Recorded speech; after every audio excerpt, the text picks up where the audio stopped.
Be advised, the opinions and views of the hosts and guests do not reflect those of the station.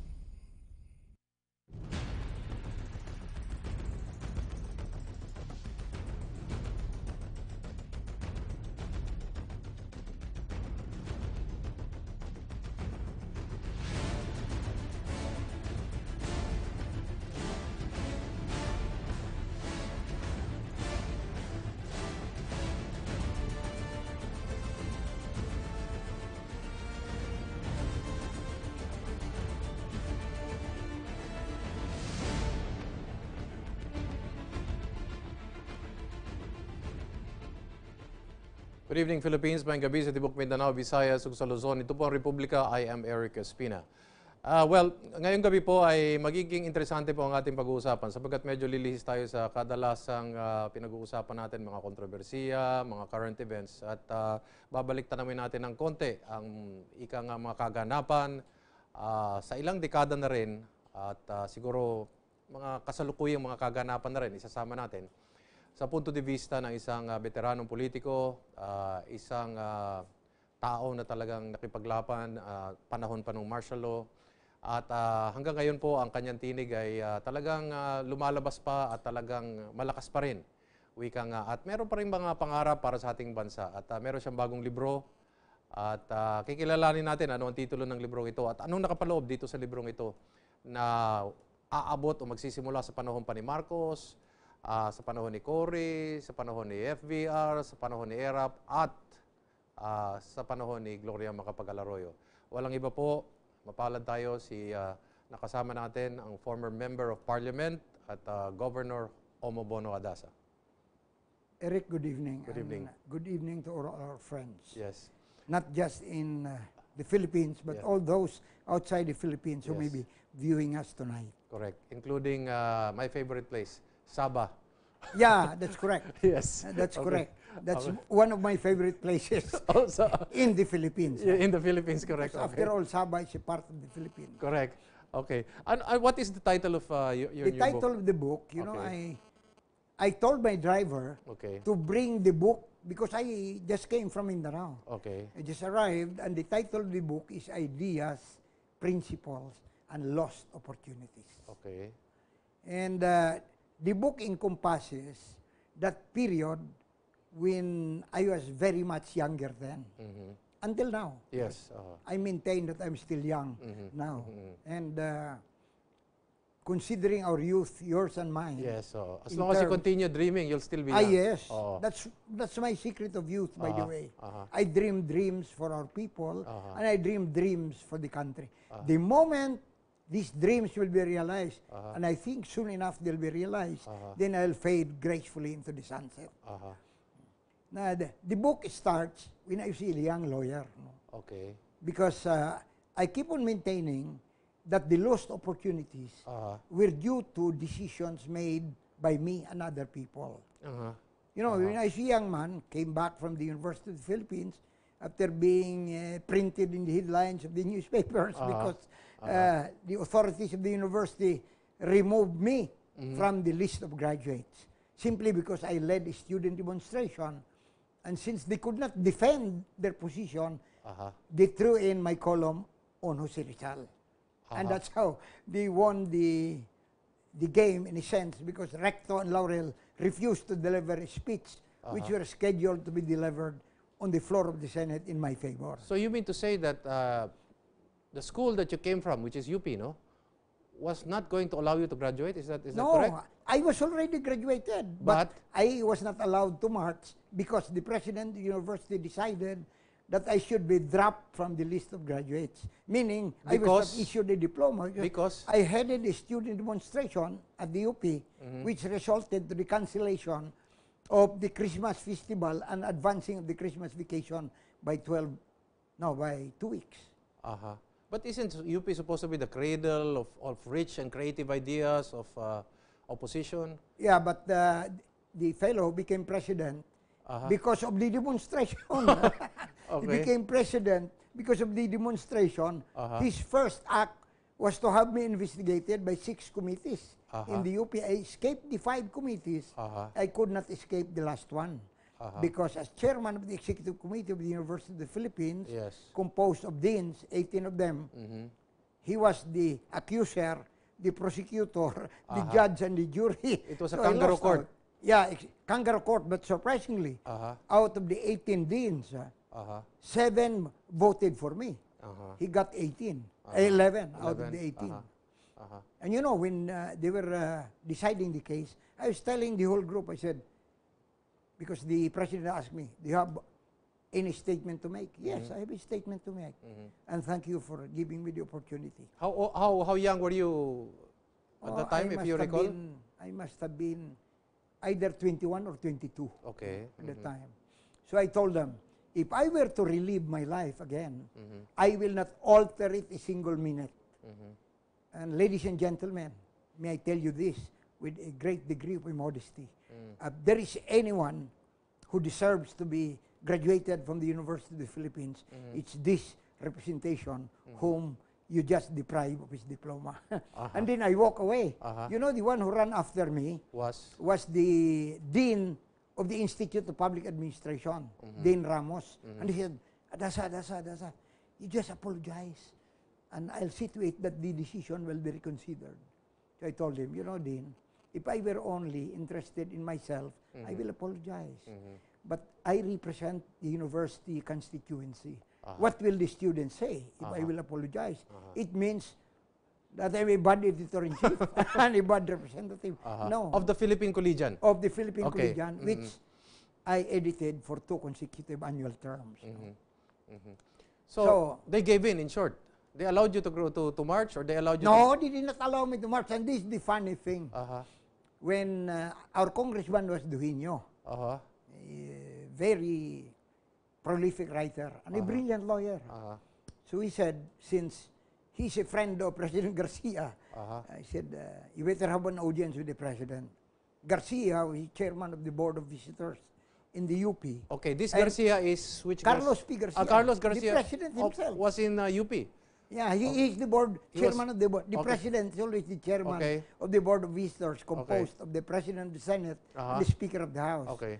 So they scheduled an audience with me, and Duhino told my father, you better accompany this guy because he's likely to say things that may be out of line. So we went there. He was delayed for about 30 minutes. I was about to walk away, except that my father told me, you cannot do that. You are going to meet with the president. I met with the president. And he told me, okay, the president's student council was suspended for 1 year. And he was graduating. Make available that person and you. And I'll have you taken to the university campus on the #1 car, the presidential car, and both of you will march and be graduated. Okay.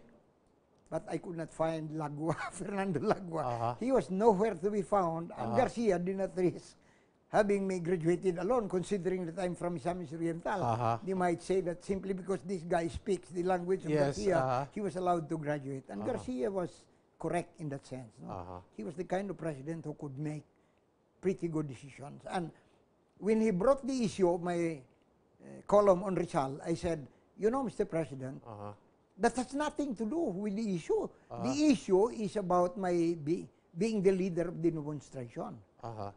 Yeah, I wrote about Rizal because my choice for the #1 hero in this country should be Andres Bonifacio. You know what Garcia told me? You know, Umbubono, you're right. I agree with you. But you cannot fight in the hero. You should never have made that statement. You cannot debate with the monument, no? Oh, precisely. That's the point. So, from here, you everything was okay. You were able to... No, they did not allow me. 11 deans and the president petitioned the Supreme Court not to allow me to take the bar examinations. Okay. Fortunately for the Supreme Court, they denied the petition. And allowed you? And allowed me, because if I did not take the bar, my decision would have been to wage a war against the system. Okay. And considering that I had friends in Indonesia who were top members of the Communist Party of the Philippines, Okay. I was beginning to feel these people are not really interested in freedom. Okay. And they are not interested in the people. I will talk with them and ask their help to wage a revolution in the Philippines. So where is the missed opportunity here? The missed opportunity here is, first, if they did not allow me to take the bar examinations, I would have done something else. Maybe the history of the country would have changed. And, you know, and way down the line is followed, you know. My intended opponent for the governorship of Misamis Oriental, I was a young kid. Yes. But the Nacionalista Party sent Tolentino to Cagayan de Oro. Arturo Tolentino. Yeah, on the orders of Amang Rodriguez, the president of the party. And Mr. Senate NP. President. Mr. NP. Yes. And Tolentino went there, stayed in my house, and he said, we are proclaiming you as candidate for governor of Misamis Oriental 1 year before the election. This was, what year was this? This was 1962. Okay. And you were how young then? I was below 30.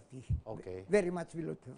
Okay. And I told Tolentino, Mr. Senator, I cannot run against my father-in-law. I see. No, you will not be running against your father-in-law. When we will proclaim you, your father-in-law cannot run, and he will have to endorse you. So I said, Your father-in-law was NP or Liberal no, Party? Liberal. Liberal, okay. So I was NP. Okay. I was the youngest chairman of the Nacionalista Party in the whole country. This was a case of divide and rule? Yes. Okay. Because my auntie, governor of Zamboanga, had influence with Amang. And Duino also had influence with Amang. Okay. Rodriguez. So Your father-in-law was?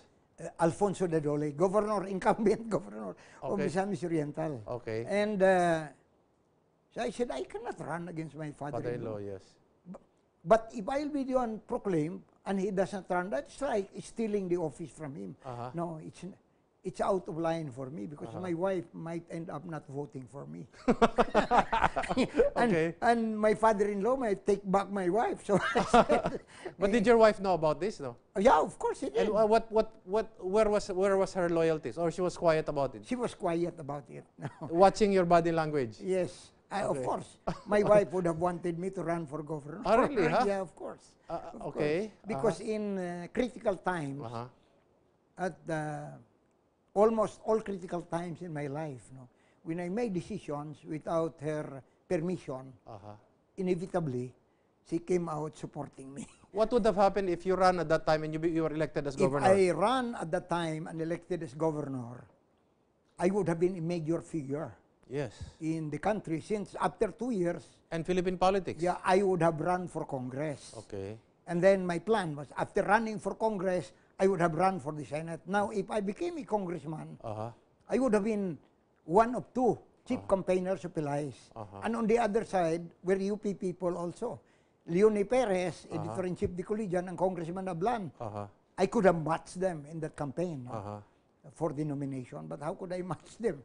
I did not become governor. I did not become congressman. So who became the official NP candidate at that time? The official NP candidate, Duhino. Duhino?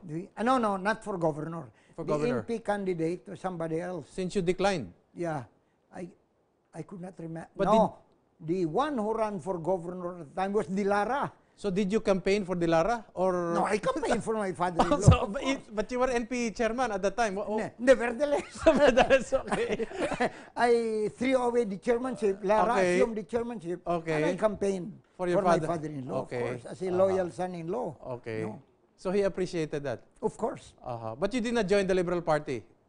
No, I did not join the Liberal Party, but I campaigned for Pelaez. But did your father-in-law say that since you already left the Nacionalista, why don't you join the Liberal Party? No, my father-in-law was never also a very independent person. No? Okay. He never said anything to me by way of influencing my decision. Okay. And when Pelaez ran for president, this is Emmanuel Pelaez. The vice president. We campaigned hard, but how could we win against them? Pelaez wanted to stick to the agreement of not to spend money with Marcos. And not to talk with any delegate on the floor of the convention. Marcos stuck to the agreement because he was not the one buying votes. This was during the NP convention. Yes, NP convention. How many were buying then for the presidency? Marcos, No, Pelaez? about Marcos, Pelaez, Tolentino, Puyat, and Quintin Paredes. Okay. There were 5. After the first balloting, Pelaez lost. All the losers endorsed Pelaez. And they were thinking that Pelaez can beat Marcos. Okay. Well, you know, Marcos was a very good campaigner, no? And very brilliant man. They equally brilliant as Pelaez. But Pelaez lost because he wanted to stick to the agreement.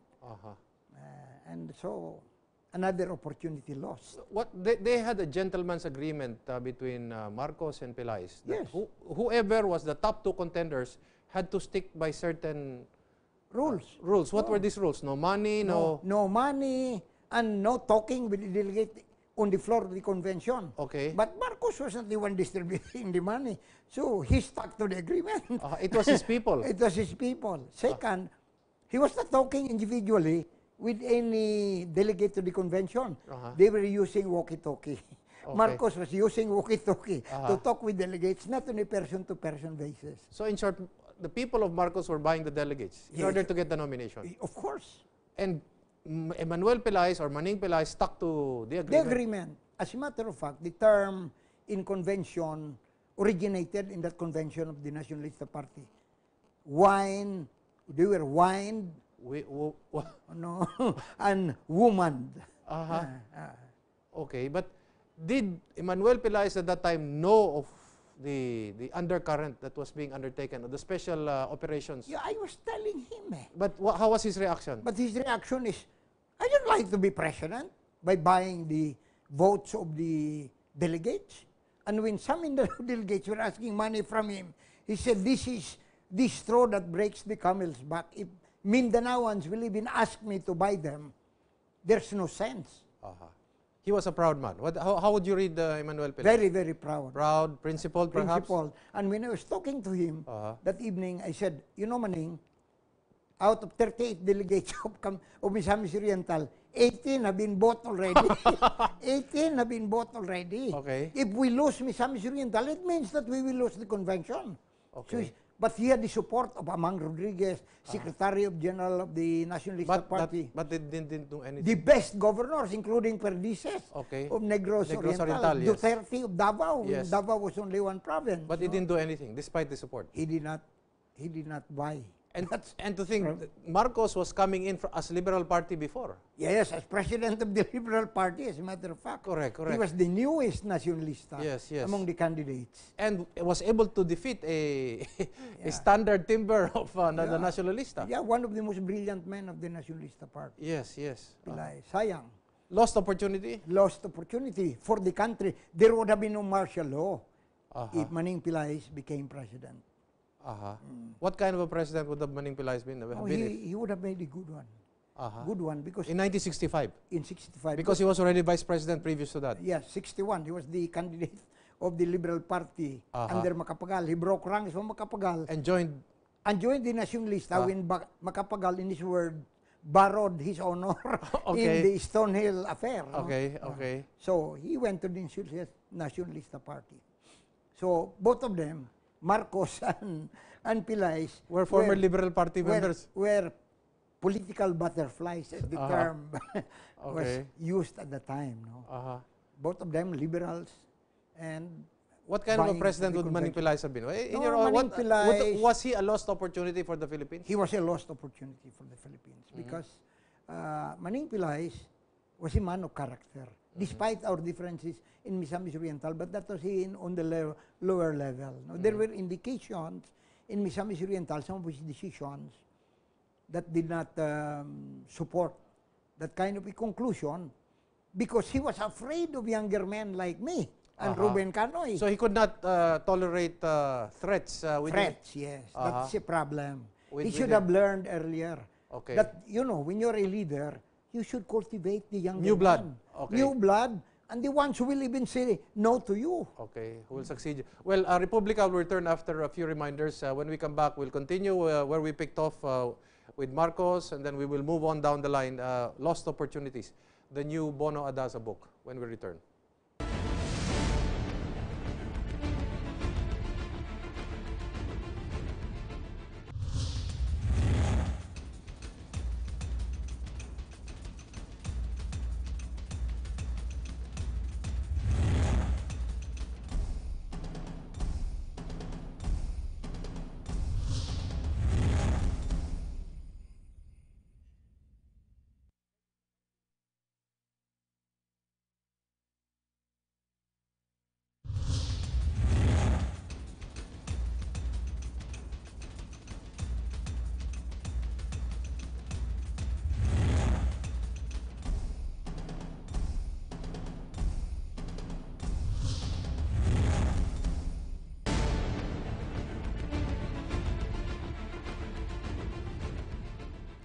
Nagbabalik po ang Republika at pinag-uusapan pa rin natin ang bagong libro ni Governor, Member of Parliament, Homo Bono Adaza. Kanina, Governor, pinag-uusapan natin yung tungkol kay Manuel Pelaez, no? Kasi may prinsipyo yung tao, bar-top toucher din, abogado rin, ano? And he comes from Mindanao. So it would have been an interesting administration. Perhaps a first time for the Philippines to have a president from Mindanao. What kind of a president would he have been? Well, Pelaez would have been a development-oriented president. Because that was what he was doing as a congressman in Misamis Oriental. That included Camiguin then, no? Which became a new province as a result of our desiring to free ourselves from the clutches of Pelaez. And he would have hewed to what is his concept of the Philippines. Pelaez, and I had a debate with him on this subject, that he was interested in the reversing the democratization process. He was telling me that the democratization process in the Philippines should start from the lower levels instead of from the higher levels. And I disputed his assumption. And then another point. What did he mean by democratization process from the bottom? The democratization process should begin with the people instead of being dictated by the leaders. I was telling him, the people are not that well educated. A democracy needs an educated citizenry. Correct. And the ones who are educated in the country are the leaders. They should be the ones to know better and tell the people what to do in the process of the democratization. And we disputed that until his death. No? And then Pelaez was beautiful on foreign affairs. No? This was his forte. Yes. And in fact, his last watch was as ambassador to Washington, D.C. From Cory to FVR. Yes. And most of our presidents, including Marcos was no exception, paid obeisance to the United States of America. Except? Pelaez would not have done that. Pelaez would not have done that? He would not have done that. Because he was in our secret conversations in his office while I was reviewing for the bar examinations. He was telling me his grand design for the country on foreign affairs. He didn't like the Philippines to be dominated by a foreign power. And the management of the country would definitely have been better than the previous ones. You know. How would he have approached, for example, our Sabah? Well, would he have been strong on this? He would have been very strong on Sabah, considering that he felt also like us, like you and me, that Sabah is a part of the Philippines. And he made this known to you? Yeah, he made it known to me. Because how did he make this known to you? Well, we were conversing about the incident of the Merdeka. Of the Merdeka, Oplan Merdeka. He was saying... Merdeka meaning freedom in Bahasa, no? Yes. Yes.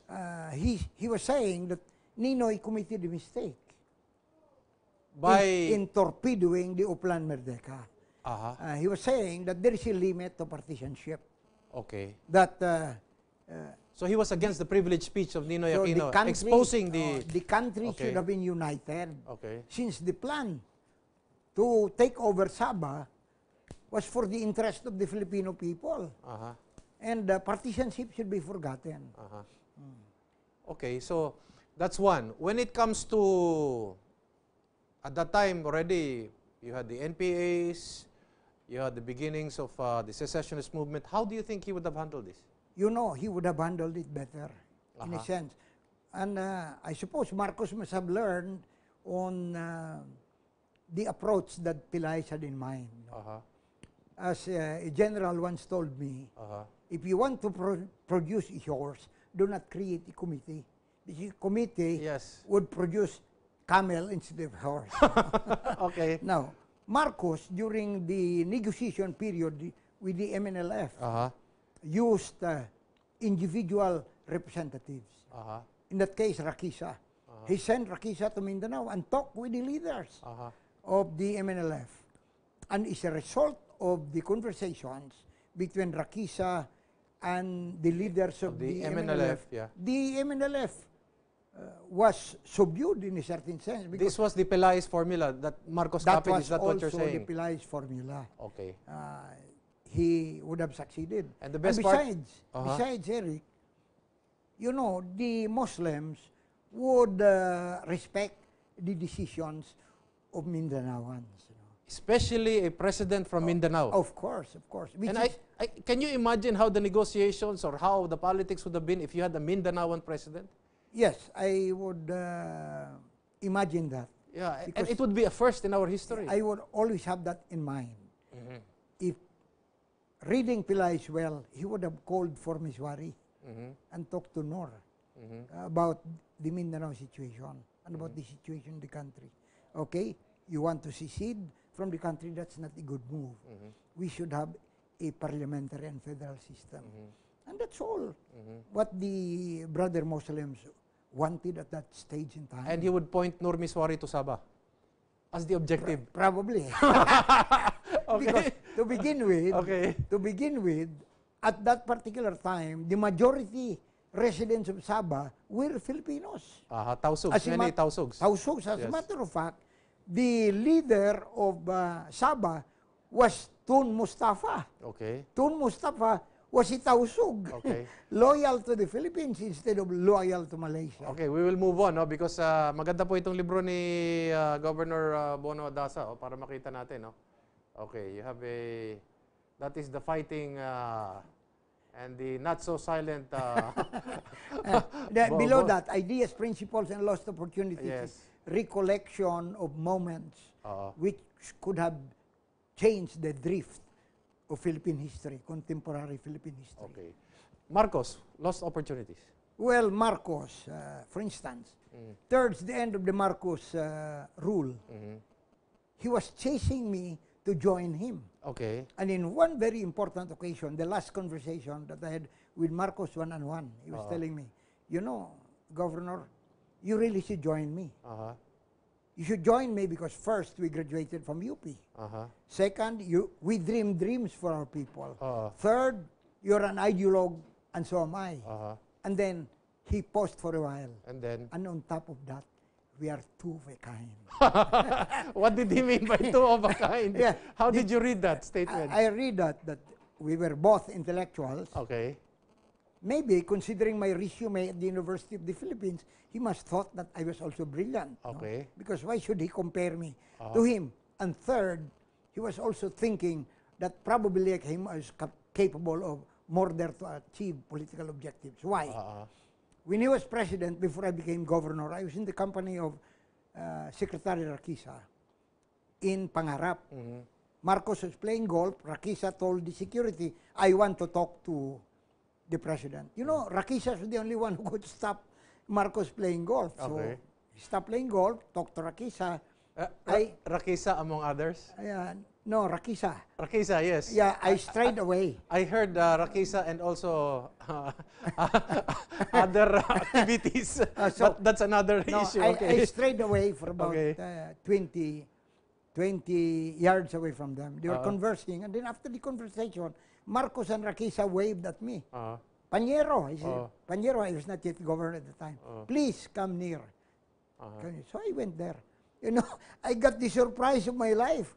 Marcos approached me, embraced me, and frisked me. Okay. Frisked my body. Because suspicious. Suspicious. So after that, I asked Rakisa, Manong, why did he frisk me? Has he ever frisked anyone? He said, no, I've never seen him frisk anyone. He must know something about you that I don't. So the statement about two be kind, among others, about brilliance and being intellectuals, he must have thought that I was capable of murder, since he was charged with murdering the political enemy of his father, Julio Nalundasan. And that wasn't the only incident. When I had dinner, I had the conference with Marcos at 12 o'clock in the evening at his Makiki residence. You know, there was only him and me in his library. Makiki, this is Hawaii already. This Yes. in Honolulu.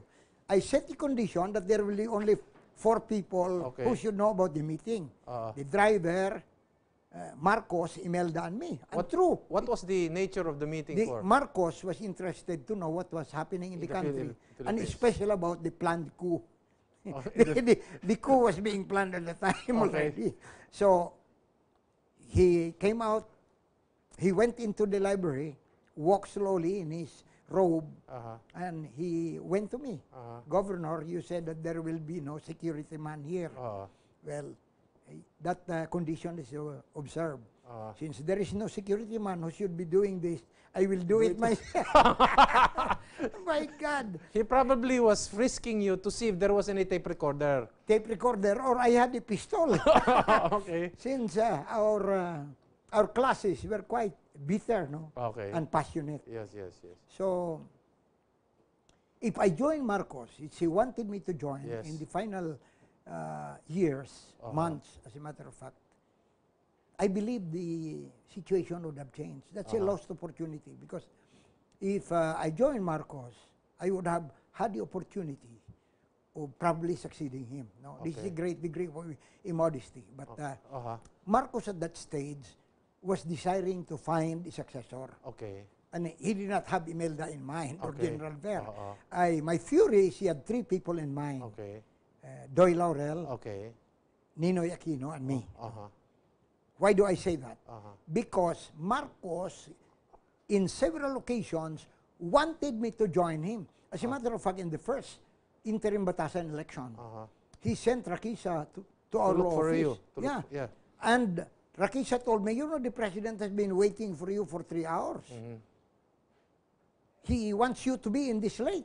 I said, Mano, I cannot do that because I've ended up in the headlines already of the newspapers, having organized the Mindanao Alliance. So, but you cannot win. You will lose. You have no money. You have no organization. Manong, do not underestimate the people of my region. Yes. I might just win. So I'd rather maintain my character than say that I was bought by Marcos. Okay. Ano. Now, let's go to Cory, because from Cory we'll cover FVR and ERAP. You know, about Cory? The lost opportunity for Cory is there were several occasions when he was asking me, okay, what do you really want? Because I was one of the closest persons to Cory. Why? Yes.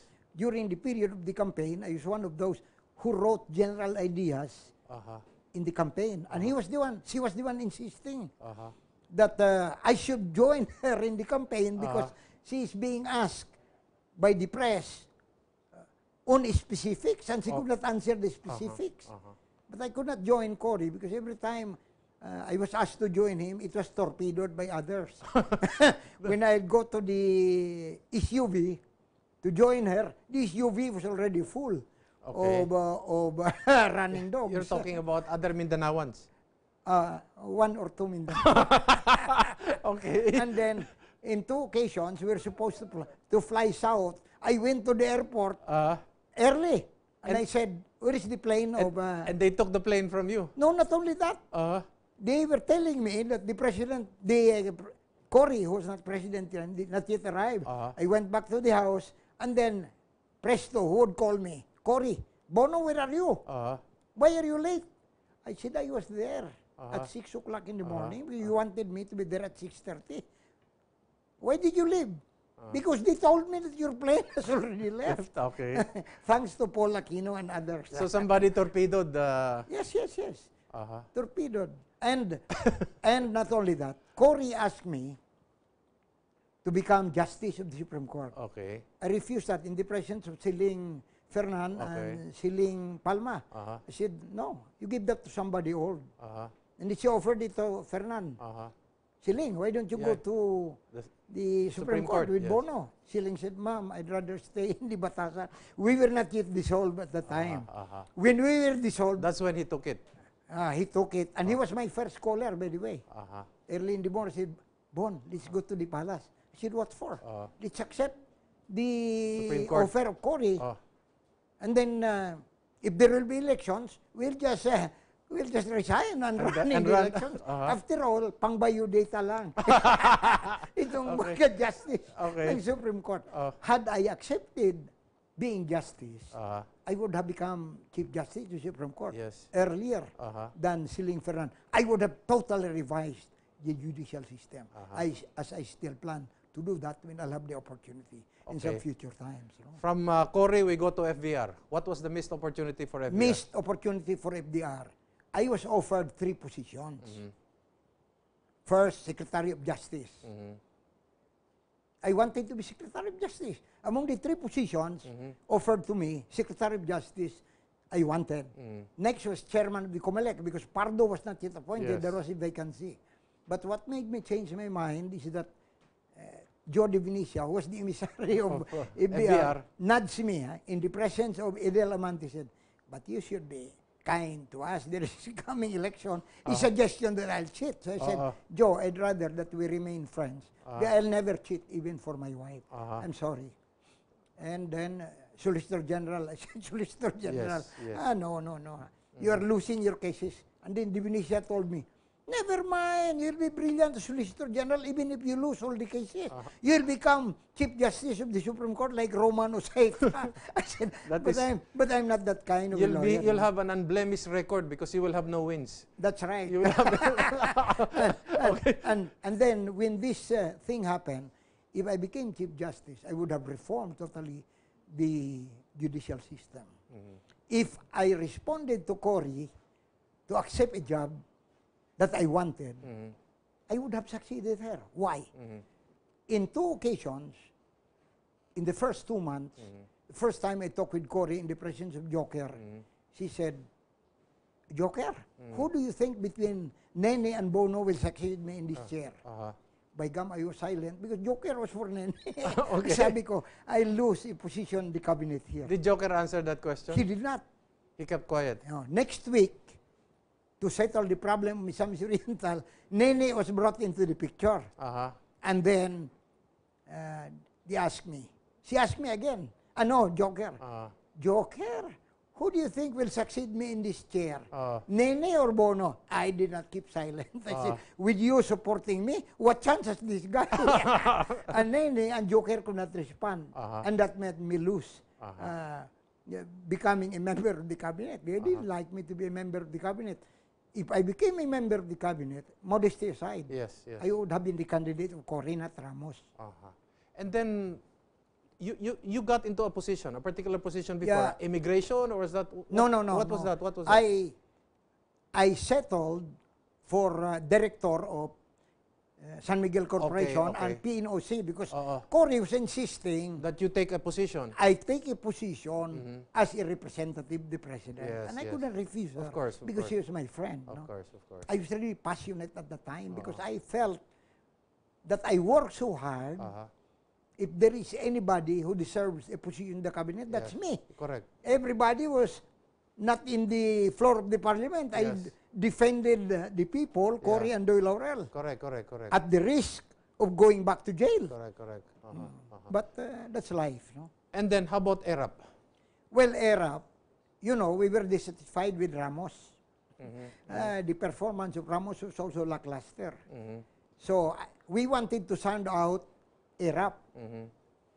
General Abinina and I went to see him in his office. And we proposed the idea whether he would be happy if he becomes president of the Philippines. And then ERAP said, of course I'll be happy, but by what means? So I said, by constitutional means. Yes. Not by violence. ERAP said, let's talk about it later, but you wait for me because I have a lechon de leche there in the other room. So knowing that he was not receptive to the idea, we just begged off, Abinina and me, and left. No? So that's another missed opportunity. Okay. GMA, very quickly. If it was not for you, probably EDSA II would not have happened. Probably it would not have happened. Because very briefly. The generals persuaded Abat, Abinina, and the rest of them, told him, withdraw loyalty from ERAP. But ERAP to General you were referring to Angelo Reyes. Angelo Reyes was chief of staff. Was being convinced to withdraw support from ERAP. But he refused because ERAP was his friend. So everybody tried to convince him and nobody was able to... Nobody convinced. And then one fine day, Abinina and Abat told me, I think Angie will listen to an intellectual like you. You better accompany us there. So we went to his office. You're both Harvard, no? No, I was not Harvard, but he was Harvard. Harvard, okay. I'm just plain UP. Okay. Plain UP intellectual. Okay. So we went there and said, gentlemen, he said, what can I do for you? Abbott said, Bono has something to tell you. And then I told him, you know, the country's in crisis. You have to make a decision. And within the constitutional framework, under Section 1 of Article 2 and Section 3 of Article 2, you are duty-bound to see to it that the government will be straightened out. So you have to move. And then he asked me, when do you want me to move? This is Angie Reyes. Angie Reyes. Yes. I said, now. You move now. Are you advising me to move now? Of course not, because I'm not sure. You might tell ERAP that I proposed this idea and I will be accused in a case of inciting to sedition. Yes. I'll not do it now. Why? You think you have more balls than me? No, it's not a question of balls. It's a question of making the decision now.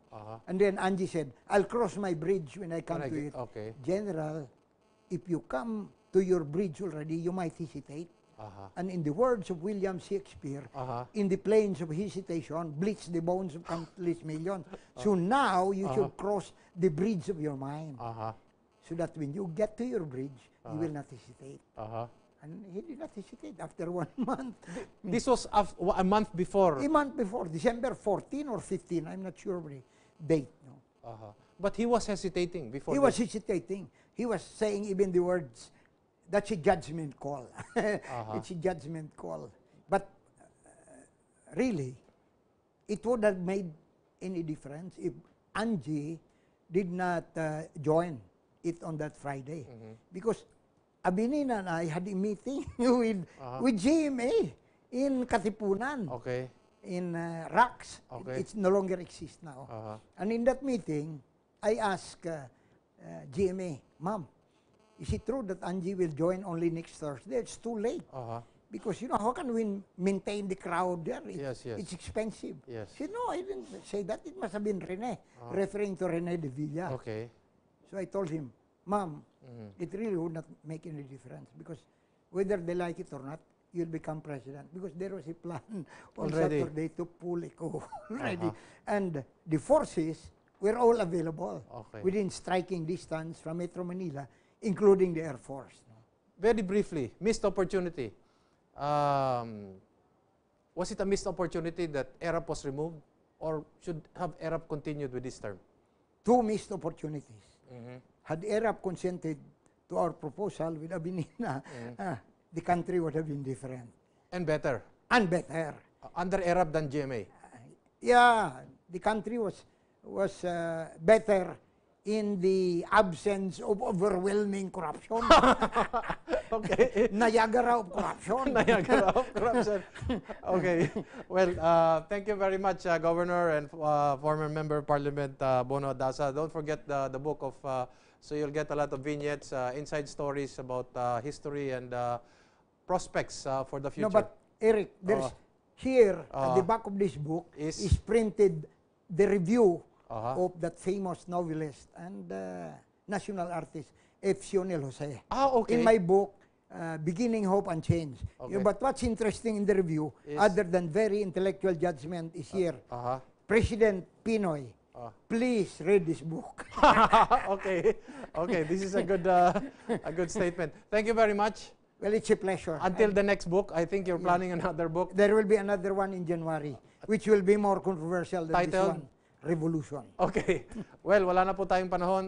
Daghang salamat.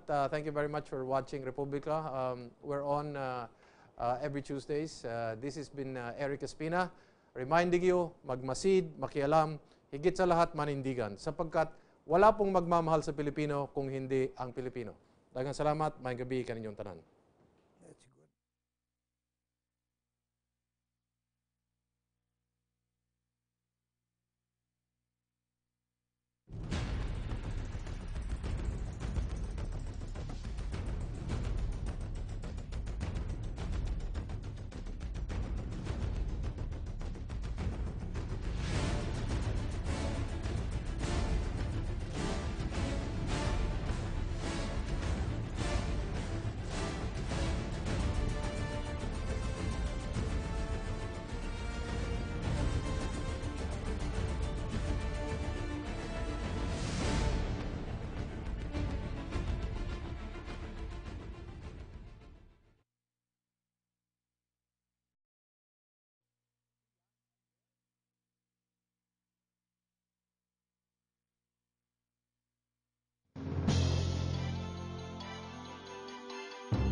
be advised.